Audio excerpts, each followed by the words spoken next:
So, inaano Pero ko lang. I just want to make it clear. Kaya nakasentro dito sa kumpanya ninyo yung investigasyon, hindi nakasentro kay Bong Pineda, hindi nakasentro doon sa ibang mga licensee because yung tatlong mga sabungan kung saan last known location ng mga missing victims, doon sila nalulocate bago sila nawawala. Before they were reported missing, doon sila sa ratong sabungan yan na pinag-aari ninyo. Kaya bakit naman namin imbestigahan yung ibang licensee na sa inyo naman yung tatlong sabungan?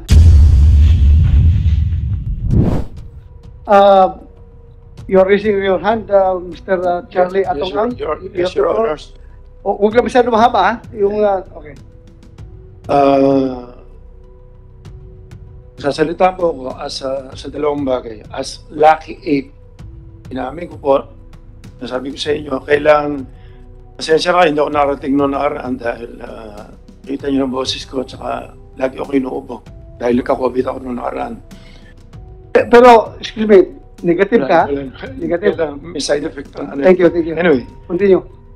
as dalawang klase, Lucky 8 at saka as gaming consultant ng mga sugal, makakapagbigay ako ng idea rin sa inyo. As Lucky 8, owner of Lucky 8, mamaya sasabihin ko sa inyo lahat to para magaydan lang. Parang ano na ang Lucky 8, parang ginano nyo na guilty eh. Hindi naman trial by publicity, papatunayan ko sa inyo na may conspiracy rito. Okay? Wala kaming kinalaman dyan, patutunayan ko sa inyo ang conspiracy.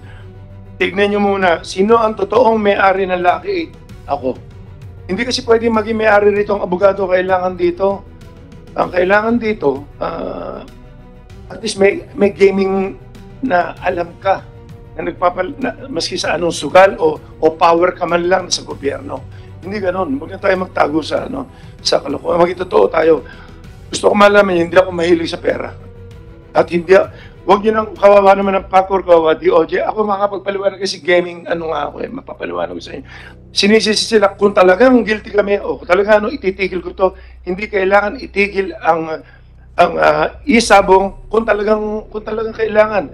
Kung guilty ako, sasabihin ko sa inyo, kung guilty yung kumpanya namin, pero may papatunayan ko nga sa inyo na may conspiracy rito. Sino may-ari ng Lucky 8? Ako. Pag-aralan nyo may ito. Sino may-ari ng isang kumpanya dyan? The biggest, the longest gaming or gambling lord in the Philippines. Alam niyo na kung sino yan. 30 years na may higit yan. In fact, sinasabi pa niya na hawak niya mga presidente lagi. Sabihin mo kung sino. Huwag kang... Pineda, alam ko, hindi ko, bahala na kayo dyan, kung sino man yan. Sige. At pang may level pa ako. Sige. Okay. Ang isang may-ari, congressman naman, kaibigan ko. Ang isang may-ari, ex-congressman. Ang isang may-ari, mga mayors naman, lahat to, nagsasabong lahat to. At Yeah, for the record, kung may sinasabi ka, mamaya sabihin naman nila ng congressman na nagamit mo itong committee para siraan sila. Gamitin mo, pakisabi na rin yung pangalan. Magkakaibigan kami, magkakilala kami lahat. So, may pangalan ka. Sabihin mo yung pangalan. Well, alam natin ang legality na mahirap patunayan kung sino na... Basta sasabihin ko lang po yung... kasi sa inyo na rin ang galing na meron tayong batas na sinusunod. Kapareho niyan. Nag-iimbestiga pa tayo, guilty na kagad ang Lucky 8. Bakit hindi natin tignan ng conspiracy? Trial by publicity. Sino nagsabi sa'yo na guilty ang Lucky 8? Hindi. Sinasabi niyo po kasi na suspindihin ang Lucky 8. Bakit Lucky 8 lang? Bakit? Mali po kayo. We are not singling out Lucky 8. Kanina, Lucky 8 lang. Please listen to me. We are not singling out Lucky 8. Yes, Your we are recommending for the cancellation of the permit to license to operate of the 7 licenses as provided by PAGCOR. Kaya hindi po single out yung Lucky 8. Anyway, wala po tayong problema. Kung talagang, kami mo mismo titigil. Kapareho na sabi ko, hindi ko after dito, ang gusto ko lang makatulong sa tao, mahal ko ang Pilipinas, mahal ko ang gobyerno natin, Ang kinikita po namin, tinutulong namin dito more or less sa operation namin, nasa 1 billion na ang kinikita namin, pinamigay ko na lahat yan. Sa dialysis program lang namin, 225 million na, 50 na po pinapadialysis, 50,000 ang pinapadialysis namin. Really, mamaya ko na po babasahin to, tapusin ko lang po yung mga pinag- Mr. Chairman, sorry to interrupt. Senator, Mr. Atongang, Minority Leader, meron pa po isang importante for remark. a while. May interjection lang si Minority Leader. Just one question, Mr. Chair, if you will Yes. permit. Since the resource person has mentioned that he is the owner, he admitted he's the owner of Block A, he mentioned that there are other licensees. Would the good resource person be able to state on the record who are these licenses of Isabong? Yes, we can do that. Yes, Oh, we can yes, do that. We can do that. Yes, if he can enumerate. Yeah, there is a request coming from Senator Drilon that kung sinabi mo mga pangalan, bigyan mo ng mukha, bigyan mo ng kung sino yung congressman, sino yung ex-congressman, sabihin mo na for the record of this committee. Kasi nagsabi ka naman, inamin mo naman na ikaw ang laki, then yung iba, pangalanan na natin. Okay, ganito. Okay, please go ahead. Ang alam ko rito, 6 kami na magkakilala rito. Okay, number 1 ako. So, number 2, Tebong Pineda. Number 3, kila Congressman Tebes. Number 4, hindi ko na alam yung mga kumpanya nila. Ex-Congressman Patrick Antonio. Number 5, kila Mayor Ella Nagaño. Number 6, kila General Cascolan. Plus 86. Masyadong mahirap, mabigat. Kung titingnan nyo yung conspiracy rito, makikita nyo itong laban na to. Yung honor, nasabi ko naman, hindi ako, well, total, delikado rin naman ang buhay ko dyan. Bahala na kung ano mangyayari dyan. Papunta na rin kasi sa senaryo na talagang gusto nila, kasi 90% sa income ng Sabong, sa operation, 90 to 95 kami yun. Dahil nasa akin lahat, members ko lahat ang buong Pilipinas na big time na sabongero, kasi legit talaga na maayos lahat to. Nakita rin naman nila kung ano ang purpose ito, hindi lang gumawa ng pera. Tumutulong tayo sa tao, binabayad natin sa gobyerno. Sa totoo lang, gumawa naman ng batas ang Congress ngayon eh. Dahil wala tayong batas sa Sabong. Ito po yung batas na ito as gaming consultant na. Ang PD 449 po, yan ang original na batas ng Sabong. Fridays and holidays lang yan. Sabungan lang. Noong 1994 yan, 1974, na-amend dyan, in-amend dyan ni Presidente Marcos bago sa bumaba, PD 1802. In-amend siya, 1802, tapos after a few months, pinalitan na 1802-A, 1981, ginawa niyang Sundays and holidays and regular days. Yan yung tinatawag ng mga pintakasin na. Ang pinakahuling batas ng Sabong.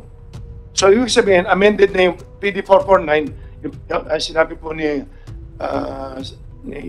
Senator po, yung amended na po yung PD 449, naging PD 1802 na po yun.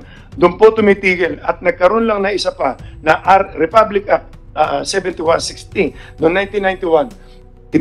Ipinasa sa local government ang paglilisensya at saka pag-aayos ng pag-i-issue ng license and pag-control na cockfighting inside cockpit only. Doon pumapasok yan. Ngayon, yung pinagtatalunan natin na ang PAGCOR ba may karapatan na umawak ng sabong? Wala karapatan sa sabong ang PAGCOR dahil ang PAGCOR, babalik tayo doon sa local government code na 7160, sila ang kontrol, sila ang mag-i-issue ng permit, sila ang GAP ang magko-control magbibigyan ng license. So tatlong agency ito eh. Local government, ang mayor ang mag-i-issue ng permit, building permit, tapos ang GAP ang mag-i-issue ng mga license and everything, mag-monitor ng mga game fixing. Ang bet, ngayon, kaya nakapasok ang PAGCOR dito, dahil sa new technology na. Nung nagsimula na itong mga pandemic na to, tatlo lang kasi ang pwedeng tumanggap na sugal.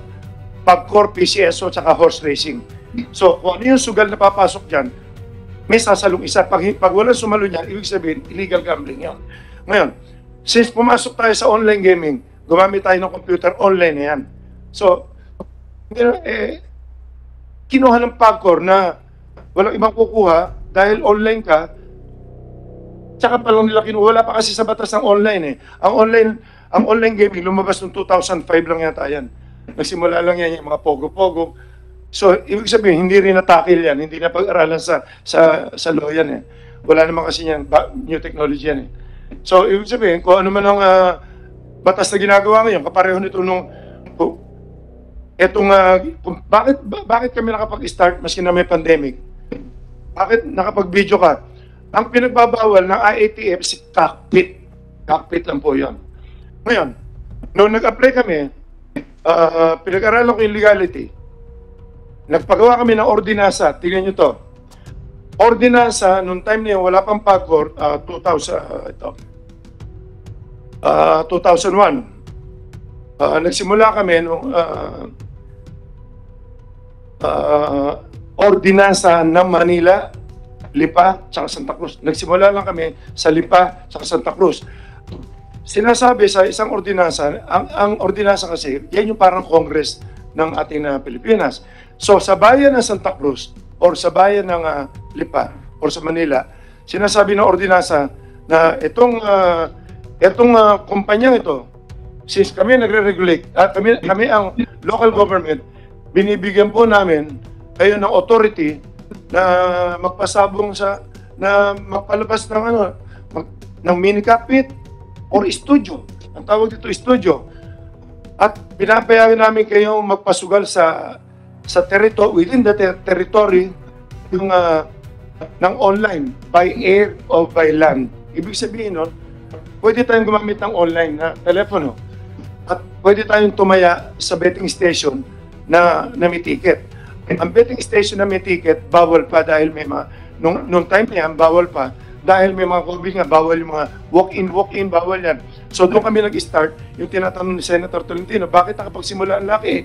Noong time nung panahon ng COVID, nagsimula kami July 15. Kung kukumpletuhin ko rin itong kwento to para makita niyo yung conspiracy. Kung sino ang mga involved dito. Huwag nyo kami i-condemn na guilty kami dyan sa mga nawawala. Dahil, sasabihin ko rin kung bakit. May isang nawawala dyan eh. For the record, I'll just cut you short. For the record, this committee is not condemning you for the disappearance of the 34 people. Hindi po namin kayo kinukondem. So, please continue your explanation. Bakit laging laki binibintang yan? Bakit lagi sa tatlong area mo lagi nangyayari kung may nawawala? Kami lang po ang pinakamalaking operasyon, sa amin lang po talaga lumalaban ang mga nagsasabong sa buong Pilipinas. Pero yung iba lumalaban sa amin, yung iba lumalaban din si Kilabong Pineda, yung iba lumalaban din kila Tevez. So lahat lumalaban din, umiikot din yan. So I just want to make it clear. Kaya nakasentro dito sa kumpanya ninyo yung investigasyon, hindi nakasentro kay Bong Pineda, hindi nakasentro doon sa ibang mga licensee because yung tatlong mga sabungan kung saan last known location ng mga missing victims, doon sila nalulocate bago sila nawawala. Before they were reported missing, doon sila sa ratong sabungan yan na pinag-aari ninyo. Kaya bakit naman namin imbestigahan yung ibang licensee na sa inyo naman yung tatlong sabungan? Kaya klaruhin ko lang sa iyo, we are not singling you out. This committee is very fair enough. Kaya nga pinatawag ka namin to provide you an avenue to clear your name. Kung indeed wala kayong kinalaman dito sa disappearance ng 34 na tao. Kaya tinatawag namin kayo and we are giving you the opportunity. But before you continue, please, I would just like to recognize Senator Grace Poe. For a while, for a break, break.